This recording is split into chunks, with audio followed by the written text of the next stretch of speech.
오늘 함께 하나님의 말씀 나눌 텐데요. 오늘은 좀 은혜에 대해서 우리가 가지고 있었던 생각들을 좀 다시금 바라보는 시간들을 갖기를 원합니다. 함께 요한복음 21장을 볼 텐데요. 요한복음 21장은 여러분들에게 참 익숙한 성경 본문이죠. 우리가 잘 알고 있는 베드로를 3번 부르신 그 본문을 기록하고 있습니다. 그래서 너무나도 익숙한 본문이실 텐데요. 오늘 요한복음 21장에서 또 하나님께서 어떻게 우리에게 또 은혜의 말씀들을 주실지 함께 그 말씀들을 나누길 원합니다. 오늘 함께 읽으셨는데요. 요한복음 21장을 딱 읽기 시작하실 때 첫 번째 등장한 단어가 있습니다. 그게 바로 그 후에라고 하는 단어로 시작을 하는데요. 사실 이 그 후에라고 하는, 성경에서는 그 후에라고만 표현되어 있는데요. 원어를 보거나 영어를 보면 단수가 아니라 복수로 표현되어 있습니다. 그래서 그 일들 후에라고 이야기를 할 수 있는데요. 그렇다면 이 그 일들은 무엇을 가르치고 있는지 21장에서는 찾아볼 수 없지만 그 앞장인 20장에서 찾아볼 수 있습니다. 그 일들은 바로 20장에 나와 있는 예수님께서 부활하시고 제자들을 찾아가셔서 제자들을 만나주신 사건들을 가리키고 있습니다. 오늘 21장 1절에서 14절에서 읽으시면서 발견하셨듯이 예수님께서 제자들을 몇 번째 찾아가신다고 기록하고 있나요? 네? 몇 번째요? 네, 3번째입니다. 그러면 20장의 기록은 몇 번을 기록하고 있을까요? 2번을 기록하고 있습니다. 그 2번이 예수님께서 부활하시고 두려움 가운데 그들의 스승인 예수님처럼 로마 십자가에 달려서 죽을지 모르는 그 두려움 속에서 살아가고 있었던, 숨어 지내고 있었던 그 제자들에게 찾아가십니다. 첫 번째로 그렇게 찾아가시고요.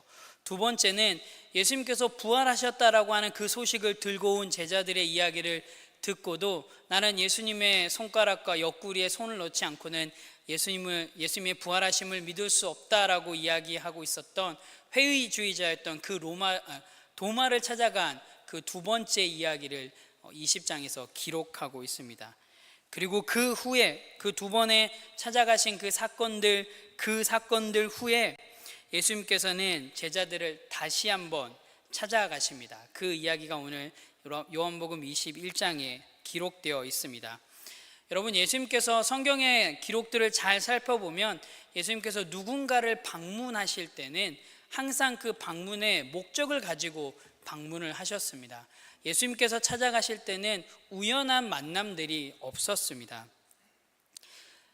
20장에 기록된 그 첫 번째 찾아가심의 방문의 의도와 목적은 두려움 가운데 살아가고 있었던 그 제자들에게 예수님의 부활하심을 다시금 알리시기 원하셨고, 더 나아가서는 이제 제자들이 선교의 사명들, 복음을 전하며 나아가는, 예수님의 부활하심을 전하며 나아가는 그 사명들을 감당하게 하기 위해서 예수님께서는 방문을 하시고요. 그리고 2번째 방문은 회의주의자였던 그 도마를 만나기 위해서 찾아가십니다.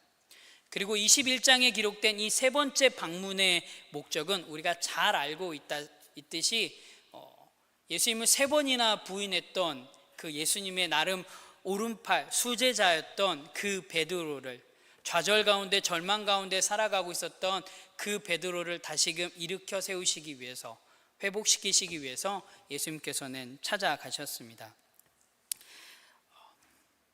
예수님께서는 항상 일하실 때, 우리 주님께서는 어떠한 일을 하실 때는 의도와 목적을 가지고 일을 하십니다. 그냥 부활하신 후에 예수님께서 제자들을 찾아가셨을 때 제자들이 알아서 잘 하겠지, 이제 내가 부활의 몸을 보여줬으니까, 내가 약속한 대로 성경에서 이야기한 대로 부활의 모습을 보여주었으니까 너희들이 알아서 이 부활의 소식들을 전하며 살아가겠지라고만 생각하고 있지 않으셨습니다. 예수님께서는 섬세하게 일을 하시는데요, 그 예수님의 섬세하심을 오늘 성경 본문에서도 찾아볼 수가 있습니다. 그 예수님의 섬세함은 바로 제자들의 삶의 현장을 직접 찾아가시는 것입니다. 예수님의 부활하심을 경험한 제자들, 그 제자들의 모습들을 우리가 성경을 통해서 좀 살펴볼 수 있는데, 사실 제자들의 모습들을 좀 살펴보면 많이 아쉽습니다. 저라면 이러지 않을지도 모르겠는데, 예수님께서 직접 부활하신 몸을 보여줬는데 그 부활하신 예수님을 전하며 살아가기에도 시간이 부족할지도 모르겠는데, 그만큼 기쁨의 사건들을 예수님께서 알려주셨는데, 오늘 현실의 상황 속에서 제자들의 모습들을 바라보면 제자들은 지금 물고기 잡으러 가겠다고 디베라 호수를 향하고 있습니다. 부활하신 주님이 2번이나 제자들을 찾아와서 만나 주셨음에도 불구하고 그들이 보여주고 있는 반응들, 어쩌면 우리가 기대하고 있는 반응과는 조금 다릅니다. 함께 3절 말씀을 같이 보도록 하겠습니다. 우리 다 같이 함께 읽도록 하겠습니다. 시작. 시몬 베드로가 나는 물고기 잡으러 가노라 하니 그들이 우리도 함께 가겠다 하고 나가서 배에 올랐으나 그날 밤에 아무것도 잡지 못하였더니. 아멘. 이들도 사실 사람인지라 사실 이것들이 이해가 됩니다. 먹고 살아야 되지 않겠습니까? 목구멍이 포도청인 상황이 됐을 텐데 먹고 살기 위해서 물고기 잡으러 간다라고 이해할 수는 있습니다. 베드로의 주도하에서 아마 물고기 잡으러 갔을 것 같습니다. 전문 어부 출신이기에 낮에 고기 잡는 것보다 밤에 고기가 훨씬 더 잘 잡힌다라는 사실을 알고 있었기에 밤에 이제 이 작업을 시작을 합니다. 성경에 7명의 제자가 물고기 잡으러 갔다고 하는데, 성경의 기록에 보면 적어도 3명은 아마 전문 어부 출신입니다. 자, 그러기에 물고기 잡으러 갔을 때 그 누구도 걱정하지 않았을 것입니다. 전문 어부 출신이기에 배에서는 날고 기는 사람들이기에 그 한 명도 물고기를 단 한 마리도 잡지 못할 것이다라고 단 1도 걱정하지 않았을 것입니다. 하지만 성경에는 뭐라고 기록하고 있나요? 이들이 밤새도록 그물을 내렸으나 물고기를 잡지 못했다라고 기록하고 있습니다. 이 디베라 넓은 호수에 정말 이 작은 물고기 한 마리도 이 제자들이 내린 이 그물을 외면하고 있는 모습을 보게 됩니다. 이 부분을 신학학자인 그레이 키너라고 하는 분은 이렇게 기록하고 있는데요. 사도 요한은 이 부분에서 제자들이 예수님을 떠나서는 아무것도 할 수 없다라는 사실을 보여주고 있다라고 기록하고 있습니다. 사랑하는 우리 동도중학교의 성도 여러분, 지금 제자들이 겪고 있는 이 현실, 제자들이 겪고 있는 이런 모든 일들, 여러분들도 경험하고 있지는 않으신가요? 열심히 수고하고 땀 흘리고 노력을 다해 봤는데 생각대로 일이 잘 풀리지 않을 때가 여러분도 많지 않으신가요? 어쩌면 제자들보다 지금 더 난처한 상황에 처해 있지는 않으신가요? 나름 내가 이 분야에선 그래도 날고 기었는데 지금 현실의 모습에서는 그렇지 못한 그런 난처한 상황들을 경험하고 있지는 않으신가요? 혹여나 그런 상황 속에 계신다면 여러분 너무 걱정하지 않으셔도 될 것 같습니다. 왜냐하면 오늘 성경의 기록처럼 부활하신 주님께서 제자들을 찾아오신 것처럼 주님께서는 여러분들을 찾아가셔서, 아니 지금 여러분 곁에 오셔서 위로하시고 또한 은혜를 주실 것이기 때문입니다. 우리 함께 4절 말씀을 한 번 더 같이 보도록 하겠습니다. 함께 읽겠습니다. 날이 새어갈 때 예수께서 바닷가에 서셨으나 제자들이 예수이신 줄 알지 못하는지라. 아멘. 예수님께서는 디베라 바닷가에 서 계셨습니다. 9절 말씀을 보면 미리 허기진 제자들을 위해서 아침 식사까지 준비해 놓고 계셨습니다. 그런데 베드로를 포함한 이 7명의 제자들은 예수님이 그들 곁에 와 계신다는 사실을 깨닫지 못하고 있었습니다. 2번이나 예수님께서 찾아오셨는데 3번은 찾아오지 않으실까? 라고도 생각하지 않은 것 같았습니다. 4절의 말씀을 보면 바닷가 저 멀리에서 누군가가 서 있는 것 같긴 한데 예수님이라고조차도 생각하지 않았습니다. 심지어 예수님께서는 목소리를 들려주시죠. 육성을 들려주십니다. 얘들아 너희들에게 고기가 있느냐라고 예수님께서 질문도 하십니다. 목소리를 들려주었음에도 불구하고 그 7명 제자 그 누구도 예수님인 줄 인식하지 못합니다. 한번 5절 말씀을 같이 보도록 하겠습니다. 함께 읽겠습니다. 예수께서 이르시되 얘들아 너희에게 고기가 있느냐 대답하되 없나이다. 여기에서 너희에게 고기가 있느냐라고 하는 이 질문은 헬라어 원어를 보게 되면 질문자가 상대방이 어떻게 반응할지 이미 그 답을 안 상태에서 하는 질문이라고 합니다. 즉 여러분의 자녀들에게 뭔가 질문을 할 때 자녀들이 어떠한 대답을 할지 미리 다 아는 상태에서 질문을 하시곤 하시잖아요. 숙제했니? 라고 물어봤을 때 분명히 얘가 숙제를 안 한 걸 알고 있음에도 불구하고 아이들에게 그렇게 질문을 하곤 하시잖아요. 그거와 동일합니다. 예수님께서는 제자들이 없다라고 아니오라고 질문할 거를 다 알고 미리 예수님께서는 제자들이 물고기를 단 한 마리도 잡지 않았을 것이다라는 걸 다 아시고 이렇게 질문을 하십니다. 결국 이 예수님의 질문의 의도는 이거예요. 얘들아, 밤새도록 물고기를 잡은 것이 한 마리도 없구나. 그렇지. 예수님이 이런 질문을 하신 의도는 무엇일까요? 항상 예수님께서 하시고 계시는 그 일에는 의도가 있습니다. 목적이 있습니다. 단순히 예수님께서 이 질문, 너희들에게 고기가 있느냐라고 하는 이 질문은 단순히 예수님께서 그들로부터 어떠한 정보를 얻기 위해서 정보 수집에 있지 않습니다. 예수님께서 제자들이 밤새도록 물고기를 잡지 못했다라는 사실을 알고 있음에도 질문한 이유는 우리가 함께 요한복음 15장 5절 말씀에서 이 질문에 좀 답을 찾아볼 수가 있는데요. 우리 함께 읽어보도록 하겠습니다. 함께 읽겠습니다. 시작. 나를 떠나서는 너희가 아무것도 할 수 없음이라. 예수님께서는 이 질문을 통해서 제자들이 이 사실을 다시 한번 깨닫기를 원하셨습니다. 나를 떠나서는 너희가 아무것도 할 수 없다. 예수님은 도리어 제자들에게 지금 자신들의 처한 상황들을 직시하기를 원하셨습니다. 그리고 현실을 인정하면서 주님 없이는 완전히 빈털터리임을 깨닫게 하시는데 이 예수님의 질문의 목적이 있는 것이에요. 아무것도 잡은 것이 없다라는 처절함이 담긴 제자들의 답변을 들으신 예수님께서는 주저함 없이 이렇게 이야기를 하시죠. 성경의 기록처럼 배 오른편에다가 그물을 던지라. 그렇게 하면 너희가 고기를 잡을 수 있을 것이다 라고 예수님께서는 어부 출신이 아님에도 불구하고 단언을 하십니다. 우리 함께 6절 말씀을 같이 읽어보도록 하겠습니다. 함께 읽겠습니다. 이르시되 그물을 배 오른편에 던지라. 그리하면 잡으리라 하시니 이에 던졌더니 물고기가 많아 그물을 들 수 없더라. 아멘. 여러분 이 성경을 읽으시면 이 구절을 읽으시면서 의아해 하신 적 있으신가요? 사실 당시에는 배의 키잡이가 오른편에 있었다고 합니다. 그러니까 그물은 오른쪽에 던지면 안 됩니다. 그물은 무조건 왼편에 던져야지 되는 게 어부들의 노하우입니다. 자, 어부 출신의 제자가 몇 명이 있었다고 했나요? 3명이 있었습니다. 자, 이 어부 출신 제자들이 들었을 때 이 말이 이해가 됐을까요? 이들은 단 한 번도 배 오른편에 그물을 던져본 적이 없는 사람들입니다.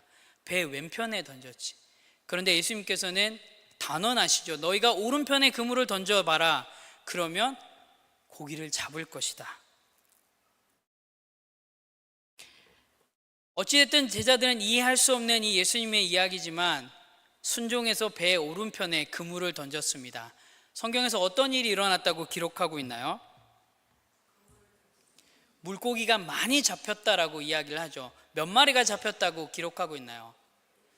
153마리라고 합니다. 모나미 볼펜에 보면 숫자가 적혀 있죠. 153이라고.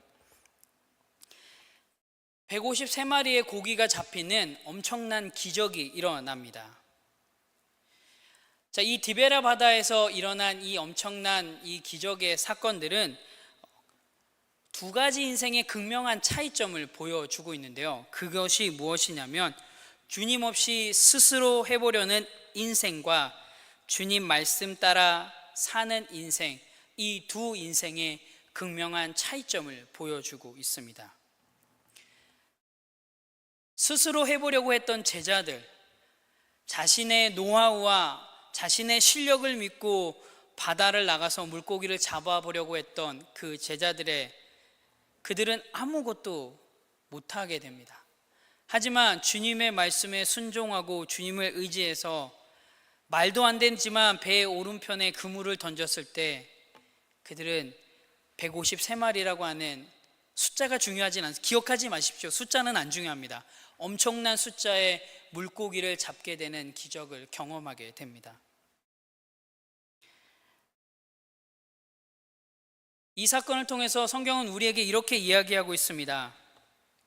주님만 의지하고 주님의 인도하심에 순종해야지 된다라는 것을 우리에게 이 사건을 통해서 상징적으로 이야기를 해주고 있습니다. 사랑하는 동도중앙교회 여러분, 우리들의 삶도 이럴 때가 많지 않나요?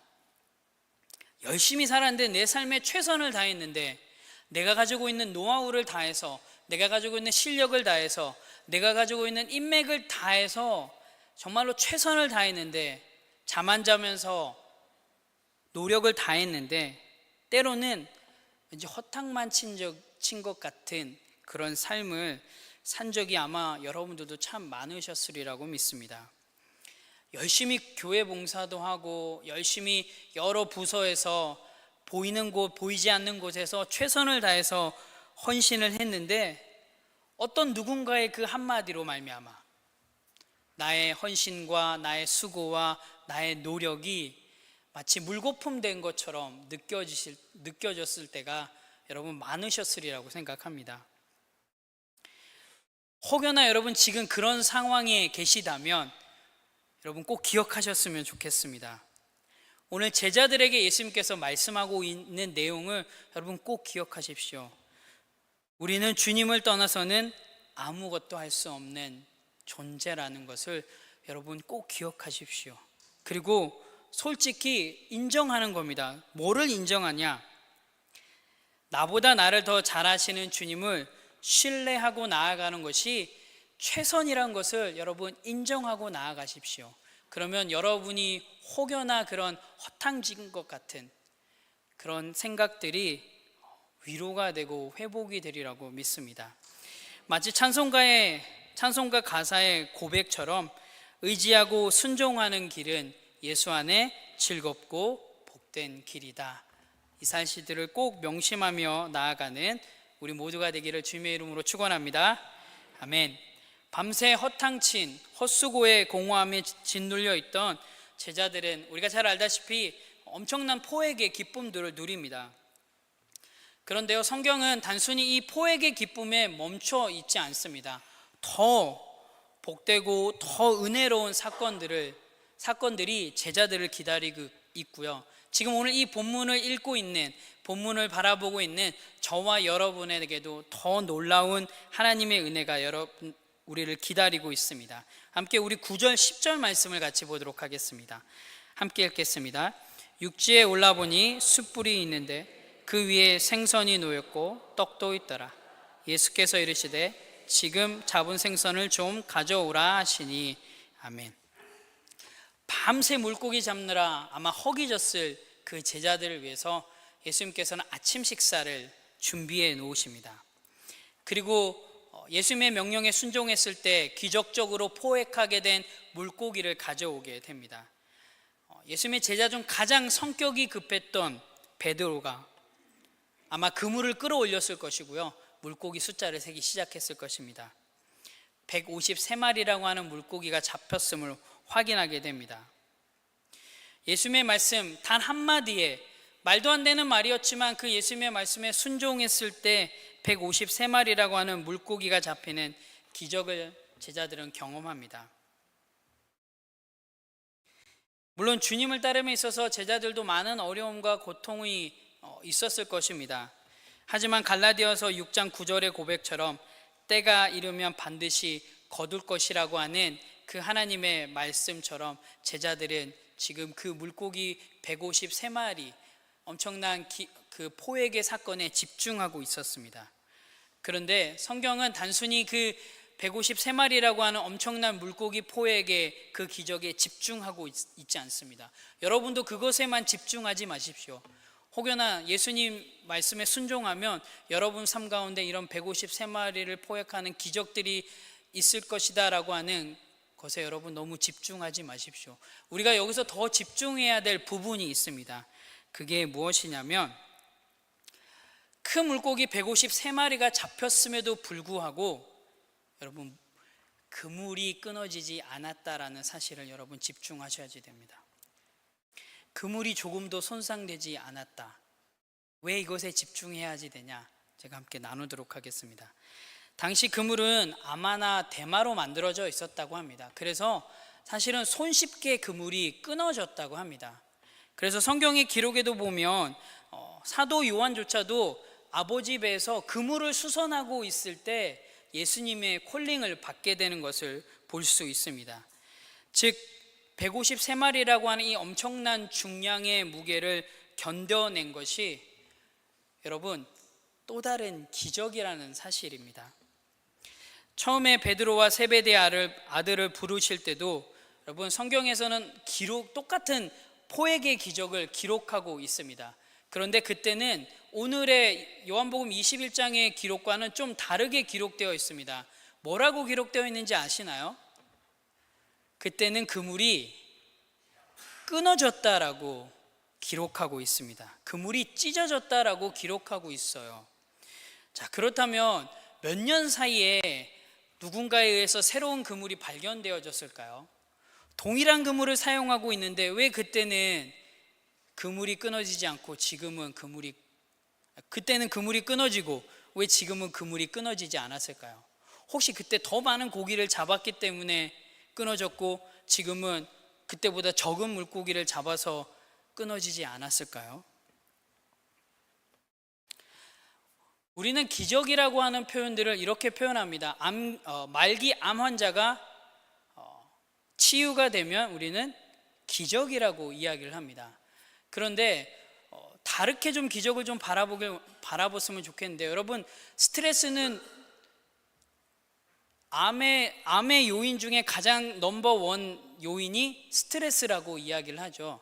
자, 그렇다면 여러분들은 지금 기적의 삶을 살아가고 있습니다. 뭐냐면 오늘날 삶이 사실은 엄청난 스트레스 속에 살아가고 있잖아요. 그런데 여러분들은 그 암 발병의 첫 번째 요인인 그 엄청난 스트레스 속에서도 암을 경험하지 않고 살아가고 있다는 사실, 그것 또한도 기적입니다. 사실 우리는 기적하면 교통사고가 나서 차가 폐차될 정도로 엄청난 교통사고를 경험했는데 머리털 하나도 다치지 않았다라고 하면 기적이라고 이야기를 하죠.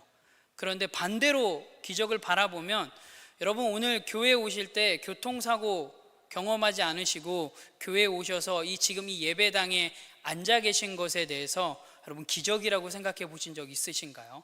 그것 때문에 감사의 고백으로 오늘 나아가신 적 있으신가요? 여러분 이 자리에 나오신 것도 한편으로는 놀라운 기적입니다. 엄청난 차들이 오고 가는 그 가운데 교통사고를 경험하지 않고 이 자리에 나와서 예배할 수 있다라는 사실. 우리는 예배에 은혜 받았다고 이야기를 합니다. 오늘 예배 참 은혜로웠어. 목사님의 설교가 참 은혜로웠어. 목사님 설교에 많은 은혜 받았습니다라고 그런 얘기하죠. 그런데 우리는 무엇 때문에 은혜 받았다라고 여러분 이야기하시나요? 뭐 때문에 은혜 받으셨나요? 찬양팀의 찬양을 통해서 뭔가 가슴이 뜨거워졌기 때문에? 아니면 목사님의 그 말씀이 여러분에게 격려가 되고 힘이 되고 위로가 되고 정말 나에게 꼭 필요한 말씀이 오늘 설교 가운데 들려졌기 때문에? 아니면 통성으로 막 기도하고 나니까 좀 속이 후련해져서?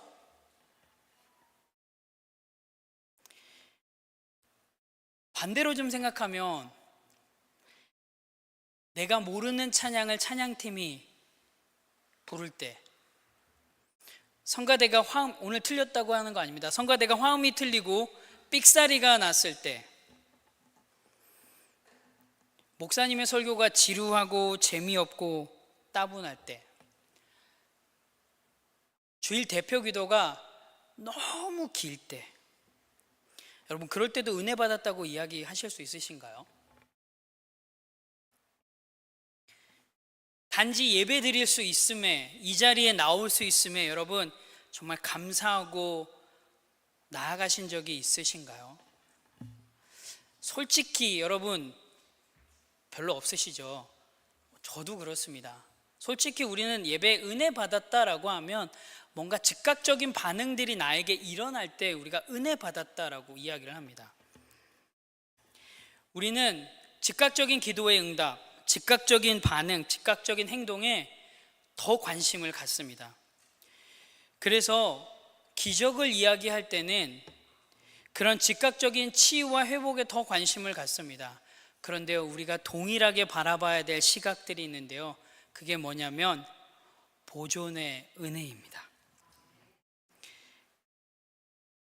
즉각적인 치유와 회복만이 여러분 기적이 아니라요, 냉혹하고 힘겨운 삶 가운데 우리를 보존하시는 것 또한 주님께서 저와 여러분에게 베풀어 주신 놀라운 기적입니다. 우리는 이 기적을 매일매일 경험하고 있습니다. 단순히 우리는 그냥 뭔가 즉각적인 반응, 좀 큰 일들에 대해서 포커스를 하고 있을 뿐이지 여러분의 삶은 매일매일이 기적의 삶입니다. 제자들은 동일하게 이 두 가지의 기적을 경험했습니다. 엄청난 포획의 기적, 동시에 그물이 찢어지지 않는 이 보존의 기적들을 경험했습니다. 여러분, 제가 계속 말씀드리지만 이 기적은 제자들만의 경험이 아닙니다. 제자들만 경험하고 있는 게 아니라 저와 여러분이 매일매일 이 두 가지 기적들을 경험하고 있습니다. 여러분 한번 지난 날을 돌아보시기 바랍니다. 제가 보니까 저보다 더 많은 삶을 사신 분들이 더 많은 것 같은데요, 여러분의 삶을 한번 뒤돌아보시기 바랍니다. 주님의 도우심이 없었다면 여러분 진작에 넘어지고 진작에 쓰러지고 진작에 포기할 만한 일들이 참 많지 않으셨나요? 우리의 삶은 늘 쉽지 않습니다. 단 하루도 쉬운 하루가 없습니다. 그런데요, 여기까지 온 것이 주님의 은혜입니다. 그 은혜가 연약하고 부족하고 또한 죄악된 우리를 붙잡아 주시고 또한 인도해 주시고 더 나아가서는 보존해 주셨습니다. 그래서 저와 여러분이 오늘 이 자리에서 함께 예배할 수 있는 것이죠. 그런데 오늘만이 아니라 이 은혜는 내일도 모레도 한 달 후도 1년 후도 10년 후도 언제까지요? 주님 오실 때까지 보존의 은혜는 멈추지 않을 것입니다. 예수님은 제자들을 위해서 특별한 아침 식사를 하나 준비해 놓으셨는데요, 여러분 아침 메뉴가 뭐라고 오늘 성경에 기록하고 있나요? 같이 이야기를 좀 해주시면 제가 좀 더 편할 것 같은데, 아침 메뉴가 뭐라고요? 떡과 물고기입니다. 여러분 이 조합을 들으시면, 떡과 물고기 조합을 들으시면 어떤 사건이 떠오르시나요? 네, 오병이어 사건이 떠오르실 겁니다. 오병이어 사건이 요한복음 몇 장에 기록되어 있는지 아십니까? 아시는 분 계신가요? 요한복음 6장에 기록되어 있습니다. 자, 오늘 본문은 요한복음 몇 장이죠? 21장입니다. 자, 요한복음 6장과 21장에 공통점이 하나 있습니다. 공통점이 뭔지 아십니까? 성경에서는 갈릴리 호수를 디베랴 호수라고 표현을 하는데요, 들어보셨죠? 오늘 21장에서 디베랴 호수라고 표현을 하죠. 성경에서 딱 두 군데서 갈릴리 호수를 디베랴 호수라고 표현을 합니다. 그게 오늘 본문인 요한복음 21장과 오병이어 기적이 기록되어 있는 요한복음 6장, 이 딱 두 군데서만 디베랴 바다라고 하는 표현을 하고 있습니다. 부활하신 예수님께서 제자들에게 이 베풀어 주시고 있는 이 아침 식사는 오병이어의 그 기적들을 떠오르게 하는 오병이어적 식사인 것입니다. 오병이어적 식사, 오병이어적 잔치라고 볼 수 있습니다. 이것은 단순히 그냥 배고픈 한 끼를 해결하기 위한 그런 식사가 아니라요, 정말 제자들이 그 오병이어의 기적을 경험하게 하는, 떠오르게 하는 식사인 것입니다. 전에 오병이어의 기적은 예수님께서 제자들을 통해서 군중에게 베푸셨지만, 이제 예수님께서는 이 21장에 와서는 예수님께서는 제자들에게 직접 이 오병이어의 식사가 떠오르게 하는, 오병이어의 기적이 떠오르게 할 수 있도록 직접 제자들을 먹이십니다. 예수님께서 십자가를 지러 예루살렘에 올라가시면서 제자들에게 이렇게 이야기를 하시죠.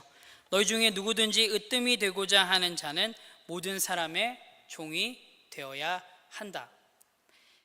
그 가르침을 예수님께서는 직접 제자들에게 보여주고 계십니다. 부활하신 그 몸으로 십자가에서 세상 죄를 대신 담당하셨던 주님이 부활하신 영광의 몸으로 십당 봉사를 지금 자처하고 계신 것입니다. 거듭된 이 예수님의 방문으로 말미암아 제자들은 아마도 예수님의 그 부활하심에 대해서 더 많은 확신을 갖게 된 것 같습니다. 함께 12절 말씀을 같이 보도록 하겠습니다. 함께 보겠습니다. 시작. 예수께서 이르시되 와서 조반을 먹으라 하시니 제자들이 주님이신 줄 아는 고로 당신이 누구냐 감히 묻는 자가 없더라. 아멘. 그 전에 20장에 보면 예수님께서 찾아왔을 때 제자들이 이렇게 이야기를 합니다. 혹시 예수님의 영이나 천사가 아니신가요? 라고 이야기를 합니다. 그런데 이제는 이런 의심과 불필요한 확인 작업이 필요하지 않습니다. 제자들은 디베라 바닷가에서 그들과 함께 하고 계신 분이 바로 부활하신 예수님이다 라고 하는 사실을 확실히 인식하고 있음을 오늘 볼 수가 있습니다. 사도 요한은 7절과 12절에서 주시다, 주님이시다 라고 하는 표현을 3번이나 사용합니다. 여러분, 이 숫자 3이란 건 성경에서 좀 중요한 숫자입니다. 이 숫자는 완전 숫자를, 3은 완전 숫자를 의미하고 있습니다. 결국 이걸 통해서 사도 요한은 제자들을 친히 찾아오셔서 엄청난 포획의 기적을 선사하시고 오병이어적 식사를 베풀어 주신 분이 바로 부활하신 주님이시다라는 사실을 강조하기 위해서 7절과 12절에서 3번이나 주님이시다, 주시다라고 하는 표현을 사용하고 있습니다. 사도 요한은 로마의 사형틀에 돌아가셨지만 죽음을 이기시고 다시 살아나신 영광의 주님, 부활하신 예수님을 전하고 있는 것입니다.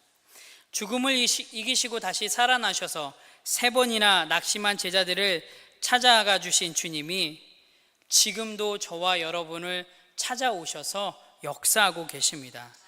두려워하고 있는 제자들, 낙심 가운데 살아가고 있는 그 제자들을 찾아가신 것처럼 쉽게 두려움과 그리고 의심에 빠지는 우리에게 지금도 찾아오셔서 함께 해주고 계십니다.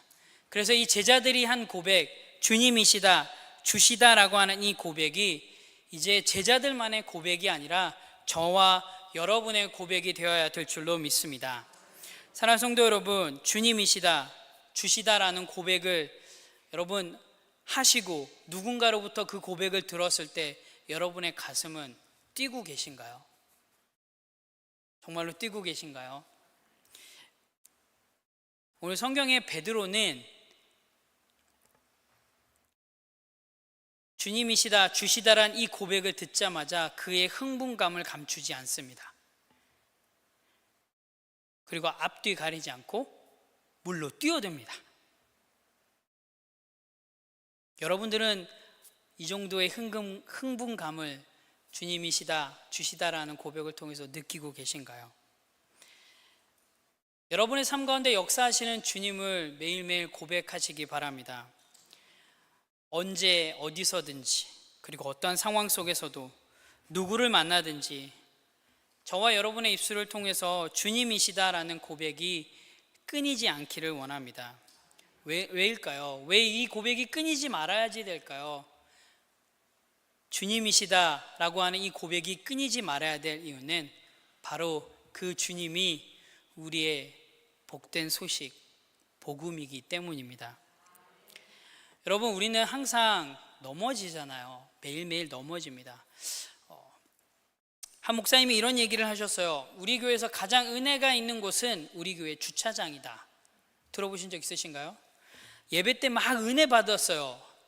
막 눈물 콧물도 흘리고 막 은혜 받았다고 하는데 주차장에 나가는 순간, 내가 먼저 나가야 되는데 앞차가 내 앞을 탁 가로막는 순간 화가 치밀어 오릅니다. 그래서 예배 때 받았던 그 은혜를 몽땅 다 주차장에다 다 쏟아 놓는데요. 그래서 우리 교회에서 가장 은혜가 넘치는 곳은 우리 교회 주차장이다. 동도중학교는 아니리라고 믿습니다. 맞나요? 동도중학교도 주차장이 가장 은혜가 넘치는 곳인가요? 사실 우리는 항상 넘어집니다. 은혜 받았다고 막 하지만 돌아서는 순간 그 은혜를 잃어버릴 때가, 까먹을 때가 너무나 많습니다. 우리는 연약해서 매일매일 실족합니다. 열심히 교회 섬기다가, 열심히 봉사하다가 누군가의 그 한마디가 우리의 가슴 빗으로 꽂혀서 시험이 들기도 하고 낙심하기도 하고, 나 더 이상 안 할 거야. 교회 봉사, 섬기는 거 다 안 할 거야. 매일매일 이렇게 쳇바퀴 돌듯이 합니다. 그런데요, 여러분, 이걸 기억하기를 원합니다.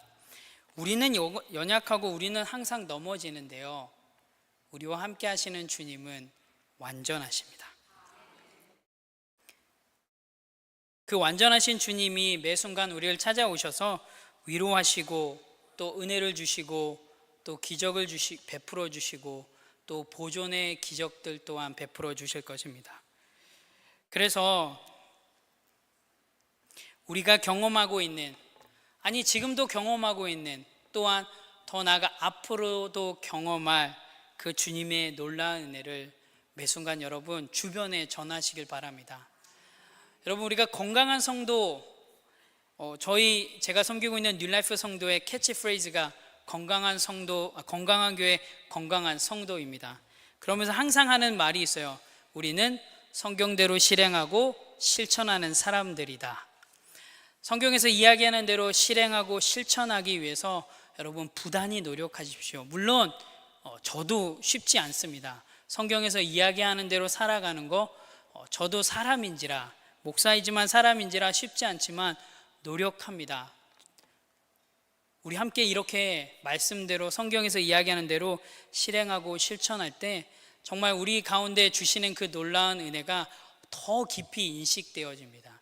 우리의 시선이 지금은 기적이라고 하는 큰 것에 집중하고 있다면 이 눈을 조금 더 넓히십시오. 그 너머에 더 놀라운 기적들이 여러분을 기다리고 있다는 사실, 이번 한 주간도 그 주님의 놀라운 은혜들을 기억하시면서 성경대로 실행하고 실천해서 복음을 전하며, 더 나아가서는 여러분의 삶을 통해서 정말로 주님의 주님 되심을 증명해 보시는 그런 귀한 건강한 성도의 삶이 되시기를 예수님의 이름으로 간절히 축원합니다.